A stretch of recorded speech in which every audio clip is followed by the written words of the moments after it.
भगवान विश्वकर्मा को हमारे यहाँ विश्व की सृजन शक्ति का प्रतीक माना गया है। जो भी अपने कौशल्य से किसी वस्तु का निर्माण करता है, सृजन करता है, चाहे वो सिलाई, कढ़ाई हो, सॉफ्टवेयर हो या फिर सैटेलाइट, ये सब भगवान विश्वकर्मा का प्रकटीकरण है। दुनिया में भले स्किल की पहचान आज नए तरीके से हो रही है, लेकिन हमारे ऋषियों ने तो हजारों सालों से स्किल और स्केल पर बल दिया है। उन्होंने स्किल को, हुनर को, कौशल को आस्था से जोड़कर हमारे जीवन दर्शन का हिस्सा बना दिया है। हमारे वेदों ने भी कई सूक्त भगवान विश्वकर्मा को समर्पित किए हैं।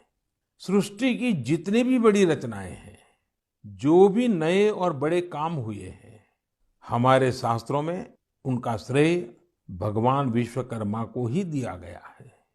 ये एक तरह से इस बात का प्रतीक है कि संसार में जो कुछ भी डेवलपमेंट और इनोवेशन होता है, वो स्किल्स के जरिए ही होता है।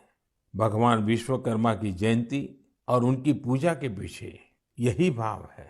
और हमारे शास्त्रों में ये भी कहा गया है, विश्वम कृतस्नम कर्म व्यापारो यस्य सह विश्वकर्मा, अर्थात जो सृष्टि और निर्माण से जुड़े सभी कर्म करता है, वह विश्वकर्मा है। हमारे शास्त्रों की नजर में हमारे आसपास निर्माण और सृजन में जुटे जितने भी स्किल हुनरमंद लोग हैं, वो भगवान विश्वकर्मा की विरासत है। इनके बिना हम अपने जीवन की कल्पना भी नहीं कर सकते। आप सोचकर देखिए, आपके घर में बिजली की कुछ दिक्कत आ जाए और आपका कोई इलेक्ट्रिशियन ना मिले तो क्या होगा? आपके सामने कितनी बड़ी परेशानी आ जाएगी। हमारा जीवन ऐसे ही अनेकों स्किल लोगों की वजह से चलता है। आप अपने आसपास देखिए, लोहे का काम करने वाले हो, मिट्टी के बर्तन बनाने वाले हो, लकड़ी का सामान बनाने वाले हो, बिजली का काम करने वाले हो, घरों में पेंट करने वाले हो, सफाई कर्मी हो या फिर मोबाइल लैपटॉप का रिपेयर करने वाले, ये सभी साथी अपनी स्किल की वजह से ही जाने जाते हैं। आधुनिक स्वरूप में ये भी विश्वकर्मा ही है। लेकिन साथियों, इसका एक और पहलू भी है और वो कभी कभी चिंता भी कराता है। जिस देश में, जहाँ की संस्कृति में, परंपरा में, सोच में हुनर को, स्किल मैन पावर को भगवान विश्वकर्मा के साथ जोड़ दिया गया हो, वहाँ स्थितियां कैसे बदल गई। एक समय हमारे पारिवारिक जीवन, सामाजिक जीवन, राष्ट्र जीवन पर कौशल्य का बहुत बड़ा प्रभाव रहता था। लेकिन गुलामी के लंबे कालखंड में हुनर को इस तरह का सम्मान देने वाली भावना धीरे धीरे विस्मृत हो गई। सोच कुछ ऐसी बन गई कि हुनर आधारित कार्यों को छोटा समझा जाने लगा। और अब आज देखिए, पूरी दुनिया सबसे ज्यादा हुनर यानी स्किल पर ही बल दे रही है।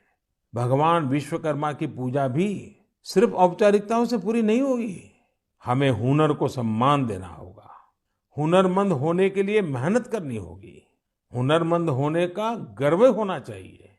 जब हम कुछ न कुछ नया करें, कुछ इनोवेट करें, कुछ ऐसा सृजित करें जिससे समाज का हित हो, लोगों का जीवन आसान बने, तब हमारी विश्वकर्मा पूजा सार्थक होगी। आज दुनिया में स्किल्ड लोगों के लिए अवसरों की कमी नहीं है। प्रगति के कितने सारे रास्ते आज स्किल्स से तैयार हो रहे हैं। तो आइए इस बार हम भगवान विश्वकर्मा की पूजा पर आस्था के साथ साथ उनके संदेश को भी अपनाने का संकल्प करें।